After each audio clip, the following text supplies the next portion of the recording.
आज हम आपके लिए लेकर आए हैं एक सच्ची घटना पर आधारित कहानी जो 3 जुलाई 1995 को दिल्ली के बगिया रेस्टोरेंट में सुशील शर्मा नाम का व्यक्ति अपने मैनेजर केशव के साथ मिलकर अपनी पत्नी नैना की लाश किचन के तंदूर में जलाने की कोशिश की थी। इस कहानी के सभी पात्र के नाम बदल दिए गए हैं। कहानी अगर आपको अच्छी लगे तो हमें कमेंट में जरूर बताएं और हमारे चैनल को जरूर सब्सक्राइब करें। तो चलिए कहानी शुरू करते हैं। अंधेरी रात, सुनसान सड़कें, पूरा दिल्ली शहर सो चुकी है। चारों तरफ अंधेरा था। रात के करीब 1 बज रहे होंगे। सुमन भी अब सोने की तैयारी कर रही है। तभी खिड़की से उसकी नजर पास के रेस्टोरेंट पर पड़ी जहां से तेज रोशनी आ रही थी। उसे लगा आग लगी है। उसने अपने पति को बताए और दोनों भागे रेस्टोरेंट की तरफ। तभी सामने से आ रहे 2 पुलिस वाले उन्हें भागता देख उनसे पूछा कि क्या हुआ। तब उन्होंने बताया कि पास के रेस्टोरेंट में आग लगी है। पुलिस वाले ने दोनों को वापस अपने घर भेजा और खुद गए देखने। जब वो रेस्टोरेंट के पास पहुंचते हैं तो देखते हैं रेस्टोरेंट के पीछे किचन से तेज रोशनी और धुआं भी निकल रहा है। दरवाजा खुला था। पुलिस अंदर गई तो देखा एक व्यक्ति तंदूर में कुछ जला रहा है। हवालदार उस व्यक्ति से पूछा, कौन हो तुम और ये क्या जला रहे हो इतनी रात को? उस व्यक्ति ने जवाब दिया, अरे साहब, आप लोग यहाँ? मैं इस रेस्टोरेंट का मैनेजर राम प्रकाश। वो घबराया और फिर बोला, कुछ नहीं, कुछ भी तो नहीं साहब, बस पुराने पेपर और पोस्टर जला रहे हैं। हमारे साहब नेता है ना? पुलिस वाले ने कहा, यह कागज और पोस्टर की महक नहीं है, यह कुछ और ही जल रहा है। हवालदार पानी लाकर आग को बुझाया। आग बुझी तो सामने का नजारा देखकर पुलिस वाले दंग रह गए। तंदूर के अंदर में इंसान का पैर दिखा। जब ध्यान से देखा तो उसके अंदर एक डेड बॉडी जल रही थी। राम प्रकाश भागने की कोशिश किया पर पुलिस वाले ने उसे पकड़ लिया। लाश को फॉरेंसिक के लिए भेज दिया गया और राम प्रकाश से पूछताछ शुरू हुई। पहले तो वो कुछ नहीं बोला, पर जब पुलिस के डंडे पड़े तो सारी बात उगल दी। राम प्रकाश ने बताया कि उसके साहब ने यह करने के लिए कहा था। उन्होंने धमकी दिया था कि अगर नहीं किया तो उसे भी मार देंगे। उस रेस्टोरेंट का मालिक था सत्यपाल सिंह। सत्यपाल एक बिजनेसमैन होने के साथ साथ एक पॉलिटिकल पार्टी का मजबूत नेता भी था। पुलिस उसके पार्टी ऑफिस पहुंची तो वहां से पता चला कि साहब बहुत देर पहले ही यहां से निकल गए हैं। फिर पुलिस उसके घर जाती है जहां उसके माता पिता से पूछताछ करती है। तब सत्यपाल के माता पिता ने बताया कि सत्यपाल उनके साथ नहीं रहता है, वह दूसरा घर लिया है जहां अपनी पत्नी सुनैना के साथ रहता है। 2 दिन से तो कोई बात ही नहीं हुआ है सत्यपाल से और फोन भी नहीं लग रहा है। पर बात क्या है? आप लोग उसे क्यों ढूंढ रहे हैं? पुलिस कुछ नहीं बताती और वहां से दूसरे घर के लिए निकल जाती है। वहां पहुंच के देखते हैं कि घर पे ताला लगा है। अब पुलिस का शक और मजबूत होते जा रहा था।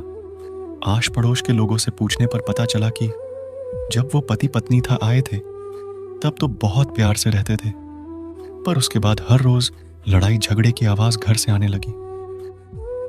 फिर पुलिस लॉक तोड़ के घर के अंदर जाती है तो देखती है घर बिखरा पड़ा है। फिर पुलिस घर की तलाशी शुरू करती है। वहां से उन्हें 2 बुलेट सेल और फर्श पर खून के धब्बे मिलते हैं।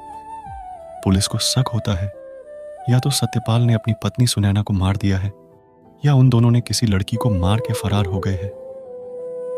फिर पुलिस सबूत इकट्ठा करने में जुटी हुई थी और सत्यपाल की किसी को कोई खबर नहीं थी।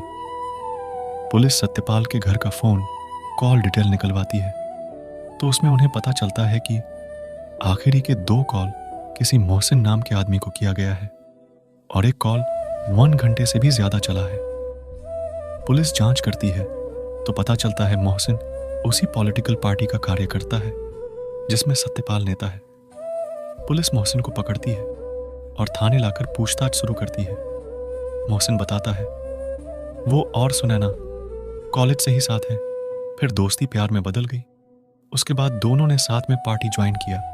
सुनैना पायलट बनना चाहती थी। हम दोनों शादी करने वाले थे, पर फिर अचानक से सुनैना मुझसे दूरी बनाने लगी और सत्यपाल के करीब होने लगी। दोनों साथ वक्त गुजारने लगे और एक वक्त के बाद सुनैना मुझसे बात तक करना बंद कर दिया। दरोगा ने कहा, फिर तो तुम्हारे पास पूरा मोटिव है सुनैना को मारने का। मोहसिन ने जवाब दिया, साहब अगर मारना होता तो मैं सत्यपाल को मारता, क्योंकि उसने मुझसे मेरा प्यार छीना था। मार तो मैं उसी दिन देता जिस दिन उसने सुनैना से मंदिर में शादी की। किसी को पता नहीं चलने दिया कि उसने शादी की है सुनैना से, और फिर उसने सुनैना से पार्टी छुड़वा दी और घर में ही रखने लगा। फिर धीरे धीरे उसे वो टॉर्चर करने लगा। उसे मारता पीटता कैदी जैसी जिंदगी बना दिया था सुनैना का। पुलिस ने पूछा, जब वो कभी बाहर नहीं आती, किसी से उसकी बात नहीं होती, तो तुम्हें ये सब कैसे पता? उसने जवाब दिया, मेरी उससे बात होती थी, फोन पर वो डिप्रेशन में थी, इसी वजह से उसने पीना भी शुरू कर दिया था। 2 दिन पहले उसका कॉल आया था। उसने कहा उसे ऑस्ट्रेलिया जाना है, सत्यपाल से दूर। उसने मुझसे मदद मांगी, पर मैं कुछ कहता उसके पहले ही कॉल कट गई। फिर दोबारा कॉल आया पर कोई कुछ बोला नहीं और दोबारा कॉल कट गई। पुलिस मोहसिन से लाश की शिनाख्त करवाती है और वो बताता है कि यह लाश सुनैना की ही है। तभी खबर मिलती है मद्रास के एक कोर्ट में सत्यपाल ने अग्रिम जमानत की याचिका दायर की है, पर जब पुलिस ने कोर्ट में सारे सबूत दिखाए तो कोर्ट ने भी याचिका खारिज कर दिया। सत्यपाल को वांटेड घोषित कर दिया जाता है और अभी सत्यपाल की खोज चल ही रही थी कि खबर मिलती है कि उसे बंगलुरु पुलिस ने गिरफ्तार कर लिया है। फिर उसे वापस दिल्ली लाया जाता है और उससे सख्ती से पूछताछ की जाती है, जिसमें वो अपना गुनाह कबूल करता है और बताता है कि उसी ने अपनी पत्नी का कत्ल किया है। फिर उसे पुलिस कोर्ट में हाजिर करती है, जहां वो अपने बयानों से मुकर जाता है और पुलिस पर इल्जाम लगाता है कि पुलिस के दबाव में उसने जुर्म कबूला था। कोर्ट अगली तारीख देती है। तब पुलिस रेस्टोरेंट के मैनेजर राम प्रकाश का बयान लेती है और उसे कोर्ट में हाजिर करती है। राम प्रकाश कोर्ट को बताता है कि उस रात साहब आए तब बहुत घबराए हुए थे। उन्होंने जल्दी से रेस्टोरेंट बंद करने को कहा। जैसे ही रेस्टोरेंट बंद किया, वो मुझे अपने कार के पास लेकर गए।